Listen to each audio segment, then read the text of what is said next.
ప్రభువునందు అత్యంత ప్రియులైనటువంటి మా ప్రియులందరికీ ప్రభువు నామన మీకు మా శుభాభివందనాలు తెలియజేస్తున్నాం. ఈ దినమున కూడా మన యొక్క బైబిల్ పఠనము పరిశుద్ధ గ్రంథం బైబిల్ను ఆధారం చేసుకొని కార్యారంభము కంటే కార్యాంతము మేలని ప్రసంగి గ్రంథము 7వ అధ్యాయం 8వ వచనాన్ని తలస్తూ ఉన్నాం. ఈ దినమున కూడా మన యొక్క బైబిల్ పఠనము పరిశుద్ధ గ్రంథం బైబిల్లో నుండి మత్తయి సువార్త 5వ అధ్యాయము 13వ వచనము. మన ప్రభువైన యేసుక్రీస్తు వారు భూలోకములో మానవుడిగా ఉన్నటువంటి దినములలో కొండ మీది ప్రసంగముగా ఈ మాటలను ప్రభు తెలియజేసినటువంటి సందర్భము. కాబట్టి ఈరోజు కూడా ఈ భాగంలోంచి కొన్ని విషయాలను మనం తలస్తాం. 13వ వచనం మత్తయి సువార్త 5:13. మీరు లోకమునకు ఉప్పై ఉన్నారు. ఉప్పు నిస్సారమైతే అది దేని వల్ల సారము పొందును? అది బయట పారవేయబడి మనుషుల చేత తొక్కబట్టుకే కానీ మరి దేనికి పనికిరాదు. మా ప్రియులారా గమనించండి, పరిశుద్ధ గ్రంథం బైబిల్లో నుండి మనకు చెప్పబడుతున్నట్టు ఇక తలంపు మాట ఏంటంటే, మీరు లోకమునకు ఉప్పై ఉన్నారంట. మీరు అన్నాడు ఎవరిని అనంటే, ఇక్కడ మొదటి వచనంలో ఆయన జనసమమును చూసి కొండ ఎక్కి కూర్చుండగా ఆయన శిష్యులు ఆయన వద్దకు వచ్చినారు. గమనించండి, ఎవరండి ఉప్పు అనంటే, ఉప్పు అందరూ కాదు. ఎవరైతే ఆయనను చూసి ఆయన దగ్గరికి వచ్చినారో లేక కొండ మీదకి వచ్చినారో వారిని గురించి మాట్లాడుతున్న మాట. కొండ కింద ఉన్నటువంటి వాళ్ళని గురించి కాదు. అందరూ ఉప్పు అనుకోబాకండి, అందరూ ఉప్పు కాదు. అందుకనే ఆయన జనసమూహం చూసి కొండ ఎక్కి కూర్చుండగా ఆయన శిష్యులు ఆయన వద్దకు వచ్చారు. ఎవరైతే ఆయన శిష్యులుగా వచ్చినారో, ఎవరైతే ఆయనతో కూడా కొండ మీదకి వచ్చినారో లేక ఆయనతో కూడా కూర్చున్నారో, ఆయనతో కూడా వింటున్నారో, ఆయన చెప్పినవి నేర్చుకుంటున్నారో వాళ్ళను గురించినటువంటి సందర్భం అని మనం ఎరగాల. అందుకొరకనే వారికి 9 ధన్యతలను గురించి వారికి బోధించినాడు ఆయన శిష్యులకు. 9 ధన్యతలను గురించి ఇది మనము పోయిన పాఠంలో చూస్తూ వచ్చినాం. 9 ధన్యతలను గురించి. ఇప్పుడు వారి గురించినటువంటి విషయం ఏందనంటే, మీరు లోకమునకు ఉప్పు. ఎవరు అనంటే, వారు ఆయన దగ్గరికి వచ్చినారు, కొండ యొక్క అనుభవంలో ఉన్నటువంటి వారు, తిరిగి 9 యొక్క ధన్యతల యొక్క అనుభవంలో ఉన్నటువంటి వీరు. వారిని గురించి చెప్తున్న మాట ఏంటంటే, మీరు లోకమునకు ఉప్పు. గమనించండి, ఎవరండి ఉప్పు? కాబట్టి దేవుని బిడ్డలారా, ఈరోజు ఈ మాటలు వింటుంటే మనము, దేవుని యొక్క ప్రజలు వింటుంటే మనము ఎట్లా ఉంటున్నాం? లోకము, మీరు లోకానికి అంట. మనందరికీ తెలుసు ఈ ఉప్పును గురించి. దేవుని దాసుడు దైవజనుడు భక్త్ సింగ్ గారు నిజమైన ఉప్పు అనేటువంటి పుస్తకంలో నుండి చాలా విషయాలు తెలియజేసినాడు. కాబట్టి ఉప్పు ఎవరు అని అంటే, ఎవరైతే ఆ కొండ మీది ప్రసంగములో ఆయన దగ్గరికి వచ్చినారో వారు లోకానికి. మనకు తెలుసు ఈరోజు ప్రపంచం అంతటికి కావలసినటువంటిది ఏంటిదంటే ఉప్పు. ఉప్పు ఎందుకంటే ఉప్పు ప్రతి ఒక్కరికి అవసరం. ఉప్పు ప్రతి ఒక్కరికి. నాకు ఉప్పు అవసరము లేదు అనేటువంటి వాళ్ళు ఎవరూ లేరు. అన్నిటికీ కూడా ఉప్పు కావాలా. అందుకొరకనే ఉప్పు ప్రపంచానికి అవసరమైన ఉంటుంది. ఉప్పు వద్దు అనేటువంటి వాళ్ళు ఎవరంటే, ఈరోజు చూస్తున్నాం బీపీ వాళ్ళు ఉన్నటువంటి వాళ్ళు. అట్లనే ఉప్పు అనేటువంటిది వద్దనే వాళ్ళు మాత్రమే. కానీ బైబిల్ ప్రకారంగా ఉప్పు అనంటే యేసుప్రభువారే లోకానికి ఉప్పు, ప్రపంచానికి ఉప్పు ఆయన. అంతేకాదు, ఎవరైతే ఆయన బిడ్డలు ఉన్నారో, ఆయన దగ్గరికి వచ్చినారో, ఆయన శిష్యులుగా ఉన్నారో వారు లోకానికి ఉప్పు లాంటి వాళ్ళు, ఉప్పు లాంటి వాళ్ళు. అందుకనే మనం ఇక్కడ చూస్తే ఆయన శిష్యులు. ఈరోజు ఏంటిది ఉప్పు అనేటువంటి విషయానికి వస్తే, దేవుని దాసులు చాలా విషయాలు ఉప్పును గురించి చెప్పినటువంటి సందర్భం. మొదటిదిగా ఈ ఉప్పు ఎక్కడి నుంచి తీయబడుతుంది అంటే, ఒకవేళ మీకు లోకరీతిగా తెలిసి ఉంటే, ఉప్పు తయారయ్యేటువంటి లేక ఉప్పు ప్రదేశాలు, ఉప్పు తయారు చేస్తుంటే ప్రాంతాలకు వెళ్ళండి. ఆ చీరాల జమానాలో ఎప్పుడో ఉండే 40 ఏళ్ల క్రితం సంగతి చెప్తున్నా నేను. అక్కడ ఉప్పు ఎట్లా తయారు చేస్తారంటే, ఉప్పు వాస్తవంగా ఎక్కడి నుంచి వస్తుందంటే సముద్రం నుంచే వస్తుంది. ఎట్లంటే సముద్రం యొక్క నీరు ఉప్పు నీరు. ఆ ఉప్పు నీరుని వారు రైతులు తీసుకొని కాలువల ద్వారా తీసుకొని వచ్చేసి సరే రకరకాల విధాలుగా చేస్తారు. తిరిగి మల్లు కట్టి ఆ మల్లులోకి నింపి దాని మీద వాళ్ళు చేసే ప్రయత్నాలను చేసి ఆ తర్వాత ఏమైందంటే అది మల్లల్లో ఉప్పు తయారవుతుంది. ఆ నీళ్ళని తీసివేసి దాన్ని మళ్ళా ఆరంభంలో ఉండే కాబట్టి దాని మీదంతా కూడా తీసుకొని ఆ ఉప్పునంతా చేస్తారు. అంటే ఇప్పుడు ఎక్కడి నుంచి వచ్చింది ఉప్పు? సముద్రంలో నుండే వచ్చింది. ఎవరు తయారు చేసినారు అంటే అక్కడ ప్రజల్లో మనం చూస్తున్నాం. అట్లనే వీరు కూడా ఎవరు ఇక్కడ ఉన్నటువంటి శిష్యులైనా ఈ రోజు చెప్తున్నటువంటి మనమైనా గమనించవలసిన విషయం అంటే సముద్రములో ఉన్నటువంటి నీరును ఉప్పు నీరును ఉప్పుగా అంటే ద్రవ పదార్థాన్ని ఘన పదార్థంగా తయారు చేయడం. అట్లనే లోకములో ఉన్నటువంటి శిష్యులు కూడా అంతే. మీరు 4వ అధ్యాయం చదవండి.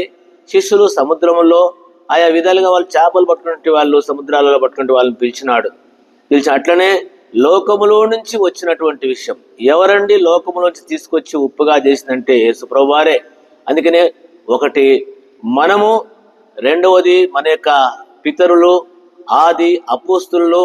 కాబట్టి పిల్లరా, లోకమంతటికి ఉప్పు ఏ విధంగా అవసరమో ఆ 12 మంది సరే ఒక వ్యక్తి పోయినా మళ్ళా తిరిగి 11, 12 అని కలుపుకున్నా ఈ రోజు ప్రపంచానికల్లా ఉప్పు అనంటే ఎవరు అనంటే ఆది అపోస్తులుగా మనం చూడగలం. ఆది అపోస్తులు ప్రపంచానికి ఉప్పు లాంటి వాళ్ళు. ఇంకోటి ఏంటంటే ఉప్పు లేకపోతే ఏ వంట వండినా అది చవిచారం లేకుండా ఉంటుంది. అందుకని ఉప్పు ఏం చేస్తుందంటే మనం ఎరగాలే, ఉప్పు రుచిని చూపిస్తా ఉంది. ఉప్పు రుచి అంటే యేసుప్రభువారు శిష్యులు కానీ యేసుప్రభువారు కానీ యేసుప్రభువారు లేని జీవితం ఎట్లాంటిదంటే రుచి లేని జీవితం, రుచి పసి లేనటువంటి జీవితం. అందుకనే ప్రపంచానికి ఉప్పు ఏ విధంగా అవసరమో అట్లే ప్రపంచానికి రుచి కలిగిన జీవితానికి యేసుప్రభువారు అవసరం.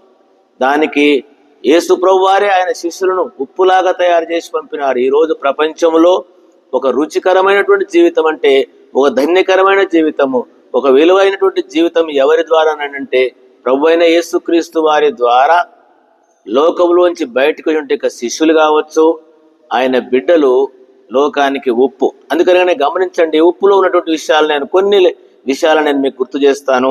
ఒకవేళ సాధ్యమైనంత వరకు ఇది 2 భాగాలుగా కూడా మనం తలంచుదాం. మొదటిగా ఉప్పు ఏం చూపిస్తుందంటే రుచిని చూపిస్తా ఉంది. ఉప్పు రుచి చూపిస్తుంది. ఎందుకంటే ఉప్పు లేని జీవితము రుచి పసి లేని జీవితం.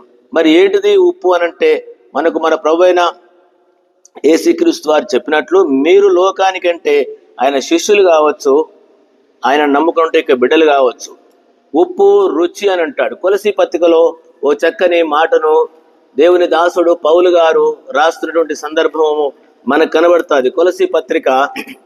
కొలసీ పత్రికలో ఉన్నటువంటి విషయము మనము ఎరుగుతాము.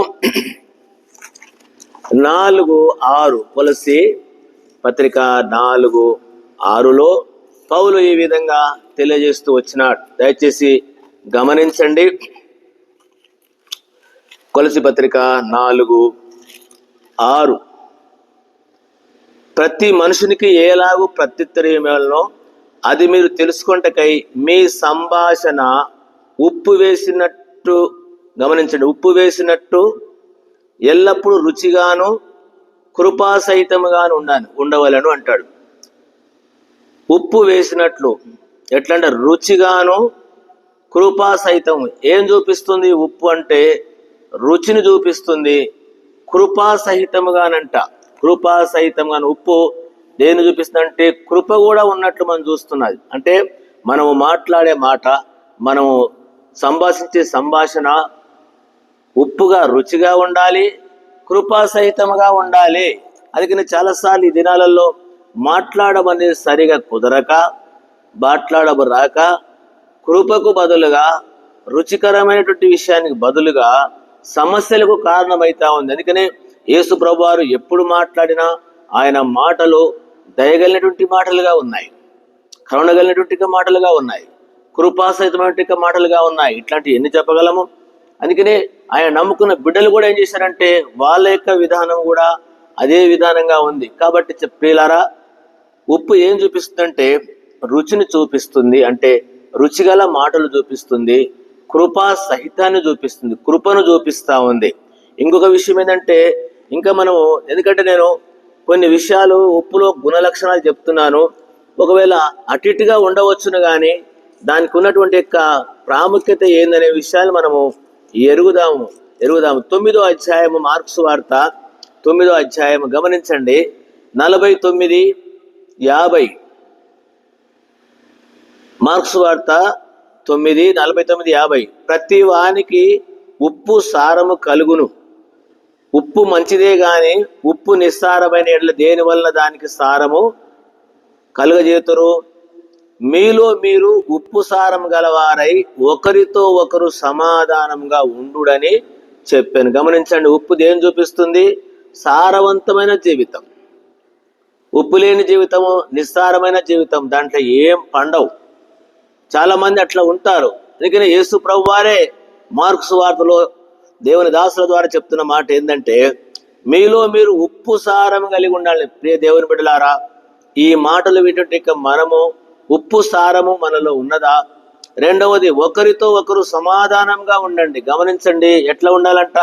సమాధానం అంట. ఉప్పు దేన్ని చూపిస్తా ఉంది? రుచిని చూపిస్తా ఉంది. ఉప్పు కృపను చూపిస్తుంది. ఉప్పు సమాధానాన్ని చూపిస్తుంది. సమాధానం, ఈ రోజుల్లో సమాధానం అనే జీవితం మనకు ఉన్నదా?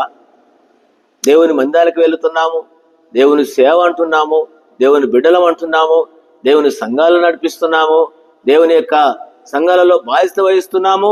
మన యొక్క సంభాషణ కృపాసహితంగా ఉంటుందా లేక సమాధానంగా ఉంటుందా? మనం పైన భాగంలో యేసు ప్రభువు వారు చెప్పినట్టు సందేశంలో మనము విన్నాం. 9 ధన్యతలలో ఒక ధన్యత 9వ వచనము, సమాధాన పరచువారు ధన్యులు, వారు దేవుని కుమారులు. కాబట్టి ఉప్పు దేన్ని చూపిస్తుందంటే సమాధానాన్ని చూపిస్తుంది. ఉందా నీ జీవితంలో? చెప్పగలవా సమాధానం అని? ఉన్నదా సమాధానం అనేటువంటి మాట నువ్వు చెప్పగలవా? అందుకొరకనే సమాధానాన్ని చూపిస్తుంటే సంభాషణను మనము ఎరగవలసిన వారంగా ఉంటున్నాం. ఉప్పు మరొక భాగాన్ని కూడా మనకు చూపిస్తా ఉంది. ఏంటంటే దేవుని దాసుడు చెప్పినట్టు విషయం, నమ్మకత్వాన్ని చూపిస్తుంది.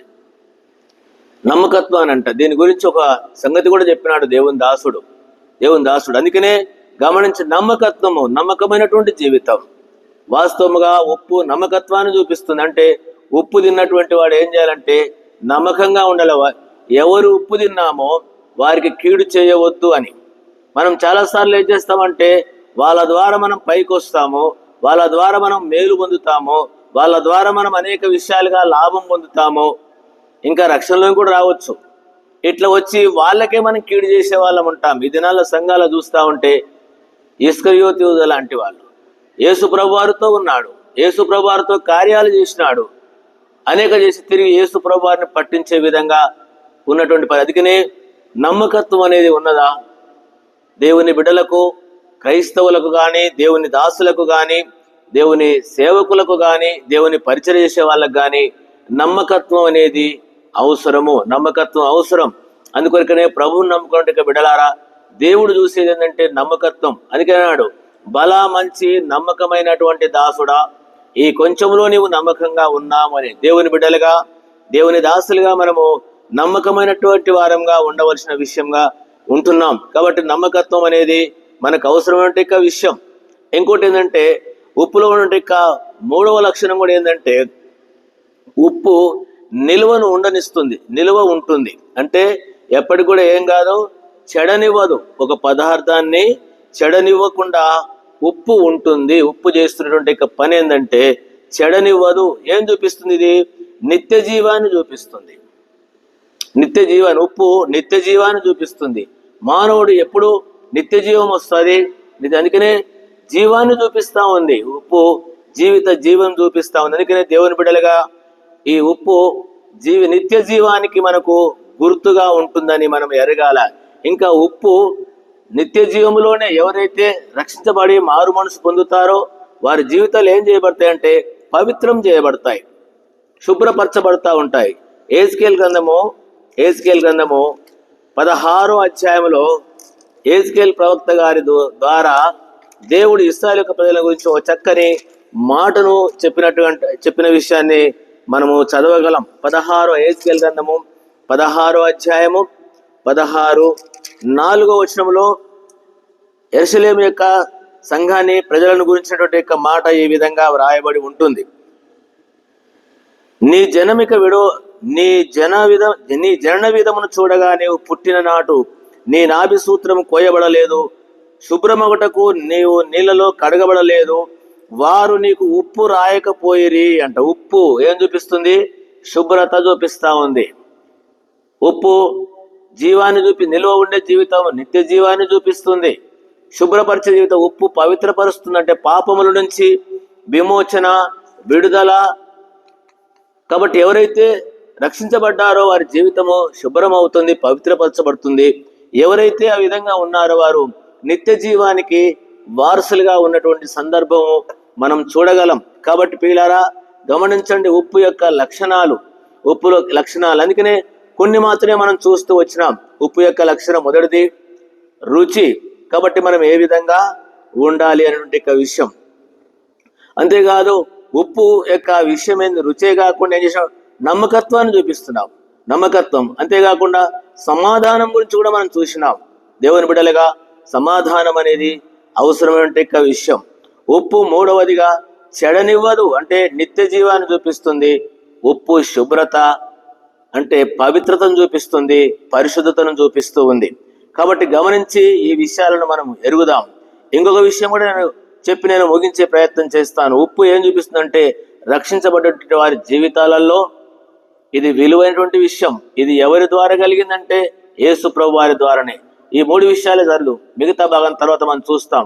కాబట్టి నీవు నేను దేవుని బిడ్డలముగా ఏ విధంగా ఉంటున్నాం, ఉప్పు లక్షణాలను మనం కలిగి ఉన్నామా, లేకపోతే గొప్ప శిక్షకు తీర్పు గురవుతావు. కాబట్టి కొండ మీద ప్రసంగంలో విన్నట్లుగా మనము కూడా ఈ భాగాన్ని విని ఉప్పులాగా ఇతరులకు రుచికరముగాను, కృపాసహితముగాను, మేలుకరముగాను, అనేకులకు క్షేమకరంగా. అందుకనే మీరు లోకానికి ఉప్పు అంటే యేసు ప్రభువారి శిష్యులు ఈరోజు ప్రపంచం 12 మంది ఈరోజు ప్రపంచం అంతటికీ ఉప్పునంటే యేసు ప్రభువారిని ద్వారా నిత్య జీవాన్ని చేకూర్చిన వాళ్ళుగా ఉన్నారు. నీవు నేను మన ప్రాంతంలో మనకున్న సామర్థ్యం కొలది ఆ విధంగా మనం ఉందాం.